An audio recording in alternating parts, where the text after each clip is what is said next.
భారతదేశంలోని రైతులు మరియు కోళ్ల పరిశ్రమ వ్యవస్థాపకుల్లో గణనీయమైన ప్రజాదరణను పొందుతున్న పరిశ్రమ ఈ కౌజు పిట్టల పెంపకం. ఇది రైతులందరికీ అంతగా తెలియని అత్యంత ఆశాజనకమైన పరిశ్రమ. కౌజు పిట్టల పెంపకం లాభదాయకమనడానికి వాటి వేగవంతమైన పెరుగుదల, అధిక నాణ్యత గల మాంసం, పోషకమైన గుడ్లు, తక్కువ ప్రారంభ పెట్టుబడి, తక్కువ సమయంలో రాబడి గట్టి కారణాలు. భారతదేశంలో ఉన్న విభిన్న వ్యవసాయ వాతావరణ పరిస్థితులు కౌజు పిట్టల పెంపకానికి అనువుగా ఉంటాయి. మన దేశంలోని సుసంపన్నమైన జీవన వైవిధ్యం మరియు వైవిధ్యమైన వాతావరణ పరిస్థితులు, అలాగే అనుకూలమైన జాతులు ఉన్న కారణంగా కౌజు పిట్టల నిర్వహణ పద్ధతులను ఎంచుకోవడంలో ఎంతో సులభతరంగా ఉంటుంది. కౌజు పిట్ట మాంసం మరియు గుడ్ల రూపంలో ప్రోటీన్స్ ను సరఫరా చేయడమే కాకుండా మంచి ఆదాయ వనరులను కూడా అందిస్తుంది. కోడి మరియు బాతుల పెంపకానికి అనుబంధంగా కౌజు పిట్టల పెంపకం పౌల్ట్రీ ఉత్పత్తులకు పెరుగుతున్న మార్కెట్ డిమాండ్ దృష్ట్యా ప్రత్యేక ప్రాధాన్యతను కలిగి ఉంది. మీరు కౌజు పిట్టల పెంపకం చేయాలి అనుకుంటున్నారా? సో ఫ్రీడమ్ యాప్ లో కౌజు పిట్టల పెంపకం గురించి క్లియర్ గా కోర్స్ ఉంది. అక్కడ మీకు ఎవరైతే అనుభవజ్ఞులైన రైతు ఉన్నారో వారు మీకు కౌజు పిట్ట పెంపకం గురించి క్లియర్ గా గైడ్ చేస్తారు. సో ఇంకెందుకు ఆలస్యం, ఇప్పుడే ఫ్రీడమ్ యాప్ ని డౌన్లోడ్ చేసుకోండి.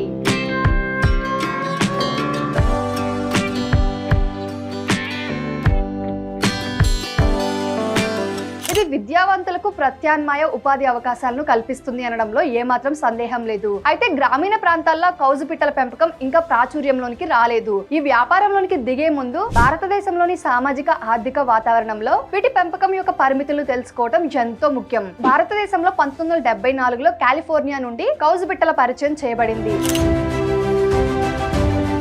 భారతదేశంలో 2 రకాల కౌజు పిట్టలు ఉన్నాయి. అడవిలో కనిపించే నల్లరొమ్ము కౌజు పిట్ట మరియు బ్రౌన్ కలర్ జపనీస్ కౌజు పిట్టల మాంసం కోసం లేదా వాణిజ్య పిట్టల ఉత్పత్తికి ఉపయోగించేది. వీటిలో ఉన్న జాతులలో జపనీస్ కౌజు పిట్ట అతి పెద్ద జాతి. అది పావురం కంటే చాలా చిన్నది. భారతీయ కౌజు పిట్ట 100 గ్రాముల వరకు బరువు ఉంటుంది మరియు సంవత్సరానికి 100 గుడ్లు పెడుతుంది. జపనీస్ కౌజు పిట్ట 250 గ్రాముల వరకు బరువు ఉంటుంది మరియు సంవత్సరానికి 250 వరకు గుడ్లు పెడుతుంది. ఈ కౌజు పిట్ట గుడ్డు కోడి గుడ్డులో 5వ వంతు పరిమాణంలో ఉంటుంది మరియు 10 గ్రాముల బరువు మాత్రమే ఉంటుంది. సో కౌజు పిట్ట గుడ్డు పెంకులు తెల్లటి రంగు, గోధుమ రంగుల్లో ఉంటాయి. పోషకం పరంగా ఈ గుడ్డు నాణ్యత కోడి గుడ్డుతో సమానంగా ఉంటుంది. అవి తక్కువ కొలెస్ట్రాల్ కలిగి ఉంటాయి. వివిధ రకాల పౌల్ట్రీలతో పోల్చినప్పుడు కౌజు పిట్ట చిన్న పరిమాణం, తక్కువ జీవిత చక్రం, వేగవంతమైన వృద్ధి రేటు, మంచి పునరుత్పత్తి సామర్థ్యం మరియు తక్కువ పొదిగే కాలాలు కలిగి ఉన్న కారణాన త్వరగా లాభాలు ఆర్జించవచ్చు.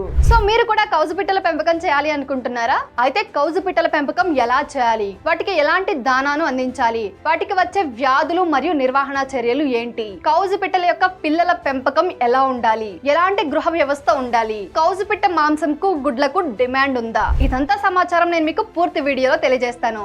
సో వీడియోని స్కిప్ చేయకుండా చివరి వరకు చూడండి, మీకు కావాల్సిన సమాచారం క్లియర్ గా తెలుస్తుంది. సో ఇంకెందుకు ఆలస్యం, మరి లేట్ చేయకుండా టాపిక్ లోనికి వెళ్ళిపోదాం.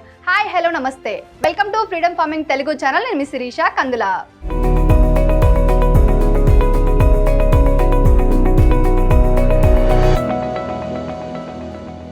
ఇప్పుడు కౌజు పిట్టల పెంపకం యొక్క ప్రయోజనాల గురించి తెలుసుకుందాం. ఆల్రెడీ నేను మీకు చెప్పాను, తక్కువ స్థలం, తక్కువ పెట్టుబడి. కౌజు పిట్టలు వేరే పక్షుల కంటే బలిష్టంగా ఉంటాయి. తక్కువ వయసులోనే అమ్మకానికి వస్తాయి. అంటే 5 వారాల వయసులోనే త్వరగా ఎదుగుతాయి. 6 నుండి 7 వారాల వయసులోనే గుడ్లు పెట్టడం మొదలు పెడతాయి. ఇంకా అధిక సంఖ్యలో గుడ్లు పెడతాయి. సంవత్సరానికి 140 నుంచి 270 గుడ్ల వరకు పెడతాయి. కోడి పిల్ల మాంసం కంటే కూడా కౌజు పిట్ట మాంసం రుచిగా ఉంటుంది. అంతేకాక కొవ్వు పరిమాణం కూడా చాలా తక్కువగా ఉంటుంది. పిల్లల్లో ఈ మాంసం శరీర మరియు మెదడు అభివృద్ధికి బాగా తోడ్పడుతుంది. అంతేకాకుండా కొవ్వు పరిమాణం తక్కువగా ఉంటుంది కాబట్టి గర్భిణీ స్త్రీలకు, పాలిచ్చే తల్లులకు కౌజు పిట్ట మాంసం గుడ్లు ఒక పౌష్టిక వనరుగా చెప్పవచ్చు. సో ఇప్పుడు కౌజు పిట్టల యొక్క గృహ నిర్వహణ గురించి తెలుసుకుందాం. భారతదేశంలో కౌజు పిట్టల పెంపకాన్ని 2 ప్రాథమిక వ్యవస్థలను ఉపయోగించి నిర్వహించవచ్చు. డిప్ లిట్టర్ మరియు కేజ్ వ్యవస్థ. సో డిప్ లిట్టర్ వ్యవస్థలో కౌజు పిట్టలను చెత్తతో కప్పబడిన నేలపై ఉంచుతారు. ఈ పద్ధతి మరింత సహజమైన వాతావరణాన్ని అందిస్తుంది మరియు పరిశుభ్రతను కాపాడుకోవడానికి క్రమం తప్పకుండా చెత్త నిర్వహణ చాలా కీలకం. మరొక వైపు కేజ్ వ్యవస్థలో కౌజు పిట్టలను గుంపులుగా ఉంచి పెంచుతారు. సాధారణంగా ఈ పంజరాలు వైర్ మెష్ తో తయారు చేస్తారు. ఇది సమర్థవంతమైన వ్యర్థ నిర్వహణ మరియు సులభంగా గుడ్ల సేకరణకు అనుకూలిస్తుంది.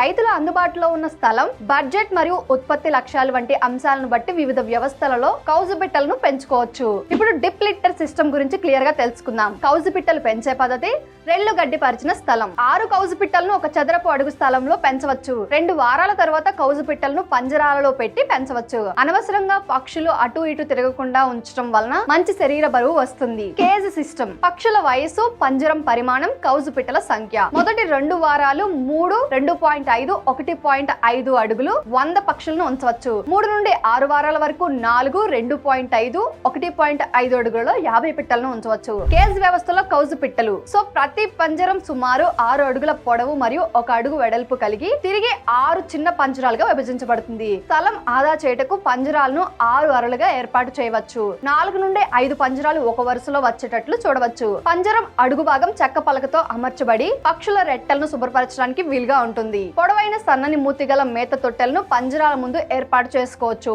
నీటి తొట్టెలను పంజరం వెనుక భాగం వైపు ఏర్పాటు చేసుకోవాలి. వ్యాపారానికి పనికి వచ్చే గుడ్లు పెట్టే పక్షులను సాధారణంగా 10 నుండి 12 పక్షులను ఒక పంజరానికి చొప్పున సముదాయంగా పెంచవచ్చు. సంతానోత్పత్తి కొరకు మగ పిట్టలను పంజరంలోని ఒక మగ పక్షికి 3 ఆడపక్షుల నిష్పత్తిలో ప్రవేశపెట్టాలి. ఇప్పుడు కౌజు పిట్టల దానా నిర్వహణ గురించి తెలుసుకుందాం. కౌజు పిట్టలు సాధారణంగా మొక్కజొన్న, జొన్న, వేరుశనగ cake, sunflower cake, soya cake, చేపపిండి ఇలాంటి రకాల ఫీడ్స్ ను ఇష్టంగా తింటాయి. సో ఈ ఫీడ్లన్నిటిని చిన్న చిన్న రేణువులుగా అంటే పిండిలాగా ఆడించి కౌజు పిట్టలను మేపాలి. ఇప్పుడు చిక్ స్టేజ్ గురించి తెలుసుకుందాం. అంటే మొదటి 2 వారాల వయసు గల పిల్లల గురించి. మొదటి 2 వారాలలో కౌజు పిట్ట పిల్లలు సాధారణంగా రోజుకు 5 నుండి 7 గ్రాముల ఫీడ్ ను తీసుకుంటాయి. పెరుగుతున్న దశ అంటే 2 నుండి 6 వారాల వయసు. పిట్టలు పెరిగే కొద్దీ వాటి ఫీడ్ తీసుకోవటం పెరుగుతుంది. ఈ దశలో అవి రోజుకు ఒక్కో పక్షి 15 నుండి 25 గ్రాముల మేతను తినవచ్చు. ఎదిగిన అంటే 6 వారాల వయసు అంతకంటే ఎక్కువ వయసు ఉన్న పిట్టల గురించి తెలుసుకుందాం. గుడ్డు ఉత్పత్తి లేదా మాంసం ఉత్పత్తి అంశాలపై ఆధారపడి ఉంటుంది. రోజుకు 25 నుంచి 35 గ్రాముల వరకు ఫీడ్ ను తీసుకుంటాయి.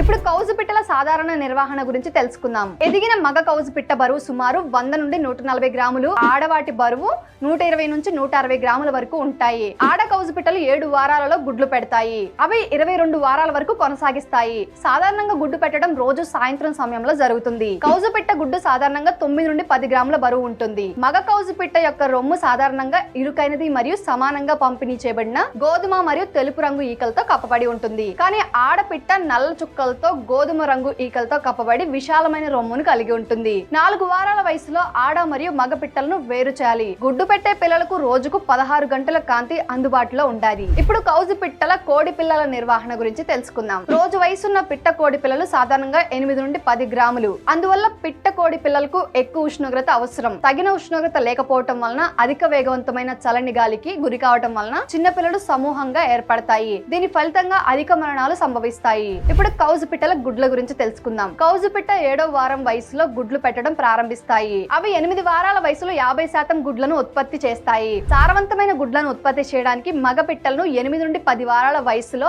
ఆడపిట్టలతో పాటు పెంచాలి. పిట్టలలో పొదిగే కాలం 18 రోజులు. 500 ఆడపిట్టలతో మనం వారానికి 1500 పిట్ట పిల్లలను ఉత్పత్తి చేయవచ్చు. ఇప్పుడు కౌజు పిట్ట మాంసం గురించి తెలుసుకుందాం. సో కోడి మాంసం కంటే ఈ కౌజు పిట్ట మాంసం చాలా రుచిగా ఉంటుంది అంటారు. కౌజు పిట్ట మాంసం కౌజు పిట్ట యొక్క మొత్తం బరువులో 70 నుండి 73% బరువు మాత్రమే ఉంటుంది. సాధారణంగా 150 గ్రాములు బరువు ఉన్న కౌజు పిట్ట నుండి 110 గ్రాముల కౌజు పిట్ట మాంసం వస్తుంది. ఇప్పుడు కౌజు పిట్టల యొక్క వ్యాధుల గురించి తెలుసుకుందాం. ఆడపిట్టల పెంపకదారులలో విటమిన్లు మరియు ఖనిజాల లోపం ఉన్నప్పుడు వాటి గుడ్ల నుండి పొందిన కోడి పిల్లలు సాధారణంగా బలహీనమైన కాళ్లతో సన్నగా ఉంటాయి. దీనిని నివారించడానికి రైతులు, పెంపకదారులు దానాలో సరైన ఖనిజాలు మరియు విటమిన్లు అందించాలి. సాధారణంగా కోడి కంటే కౌజు పిట్టలు అంటువ్యాధులకు రోగ నిరోధకత శక్తిని కలిగి ఉంటాయి. కాబట్టి కౌజు పిట్టలకు టీకాలు వేయవలసిన అవసరం లేదు. కౌజు పిట్ట పిల్లలు సరైన నిర్వహణ, వ్యవసాయ ఆవరణాలను క్రిమి సంహారకం చేయటం, స్వచ్ఛమైన త్రాగునీరు అందించడం మరియు నాణ్యమైన దానాను అందించడం ద్వారా పిట్టల పెంపకంలో వ్యాధులు ప్రబలకుండా నివారించవచ్చు. ఇప్పుడు కౌజు పిట్టల పెంపకంలో సవాళ్ల గురించి తెలుసుకుందాం. మగ పిట్టలు సాధారణంగా భిన్నమైన శబ్దాన్ని చేస్తాయి. ఇది సాధారణ సాధారణంగా మానవులకు ఇబ్బంది కలిగిస్తుంది. మగ మరియు ఆడపిట్టలను కలిపి పెంచుతున్నప్పుడు మగ పిట్టలు ఇతర పిట్టలను కొరికి వాటిని గుడ్డివిగా చేస్తాయి. కొన్నిసార్లు పిట్టల మరణం కూడా గమనించవచ్చు మనం. సో భారతదేశంలో కౌజు పిట్టల పెంపకం అనుకూలమైనది. కౌజు పిట్టల పెంపకం చిన్న స్థాయి రైతులకు మరియు పెద్ద వాణిజ్య వ్యాపారులకు ప్రత్యేకమైన అవకాశాన్ని అందిస్తుంది. మార్కెట్ అవగాహన, వ్యాధి నిర్వహణ వంటి సవాళ్లు ఉన్నప్పటికీ సరైన నివాసం, పోషకాహారం మరియు ఆరోగ్యం పట్ల శ్రద్ధ తీసుకున్నట్లయితే లాభసాటిగా కౌజు పిట్టలు పెంచవచ్చు. వీటి గుడ్లు మరియు లేత మాంసం కోసం డిమాండ్ పెరుగుతున్న కారణాన ఈ పరిశ్రమ భారతదేశంలో ఆహార భద్రత మరియు ఆర్థిక సాధికారతను పరిష్కరించడంలో ముఖ్యమైన పాత్ర పోషించే అవకాశం ఉంది. సరైన విజ్ఞానం మరియు నిబద్ధతతో కౌజు పిట్టల పెంపకం చేపట్టినట్లయితే గణనీయమైన లాభాలను ఆర్జించవచ్చు. సో చూసారు కదా, ఇదండి కౌజు పిట్టల పెంపకం గురించి. సో మీరు కూడా కౌజు పిట్టల పెంపకం చేయాలి అనుకుంటే ఇప్పుడు నేను చెప్పిన గైడ్ లైన్స్ అన్నిటిని పాటించి మీరు కౌజు పిట్టల పెంపకం స్టార్ట్ చేసుకోవచ్చు. ఇంకా మరొక వీడియో కూడా మన ఛానల్లో ఆల్రెడీ ఇంతకు ముందు అప్లోడ్ చేసింది. సో ఆ వీడియో లింక్ ని కూడా నేను డిస్క్రిప్షన్ లో ఇస్తాను. అది కూడా ఒకసారి చూడండి, మీకు క్లియర్ గా తెలుస్తుంది కౌజు పిట్టల పెంపకం ఎలా చేయాలి, వాటికి ఎలాంటి దానాను ఇవ్వాలి, వాటికి వచ్చే వ్యాధులు ఏంటి, వాటిని ఎలా నిర్వహించాలి, ఇలా ప్రతి ఒక్కటి మీకు క్లియర్ గా తెలుస్తుంది. సో ఇదండి ఇవాల్టి మన వీడియో. ఈ వీడియో మీకు చాలా ఉపయోగపడుతుందని అనుకుంటున్నాను. సో మళ్ళీ మరొక ఇన్ఫర్మేషన్ తో, మరొక వ్యవసాయానికి సంబంధించిన వీడియోతో మీ ముందుకు వస్తాను. అప్పటి వరకు మన ఫ్రీడమ్ ఫార్మింగ్ తెలుగు ఛానల్లో వ్యవసాయానికి సంబంధించి అంటే సేంద్రీయ వ్యవసాయం ఎలా చేయాలి, సేంద్రీయ ఎరువులు ఎలా తయారు చేయాలి, వాటిని ఎలా స్ప్రే చేయాలి, ఇలాంటి మరింత సమాచారం క్లియర్ గా ఉంటుంది. ఒకసారి మన ఛానల్ కి వెళ్ళి విజిట్ చేసి చూడండి, మీకు కనిపిస్తాయి. అంతే కదండి, ఫ్రీడమ్ యాప్ లో వ్యవసాయం, వ్యాపారం, పర్సనల్ ఫైనాన్స్ కి సంబంధించి 1200కు పైగా కోర్సులు ఉన్నాయి. అక్కడ ఎవరైతే అనుభవజ్ఞులైన వాళ్ళు ఉంటారో వాళ్ళ వృత్తుల్లో సక్సెస్ అయ్యి లక్షల్లో ఆదాయాన్ని సంపాదిస్తున్నారో వాళ్ళు మీకు కోర్సు రూపంలో ఇన్ఫర్మేషన్ తెలియజేస్తారు. కోర్స్ చూసిన తర్వాత కూడా మీకు ఎలాంటి డౌట్స్ ఉన్నా మెంటర్ కనెక్ట్ అనే ఆప్షన్ తో వీడియో కాల్లో మీకు కనెక్ట్ అయ్యి మీ డౌట్స్ ని క్లియర్ చేస్తారు. ఇకెందుకు ఆలస్యం, మరి వ్యవసాయం, వ్యాపారం, పర్సనల్ ఫైనాన్స్ కి సంబంధించి మరింత సమాచారాన్ని తెలుసుకోవడానికి ఇప్పుడే ఫ్రీడమ్ యాప్ ని డౌన్లోడ్ చేసుకోండి.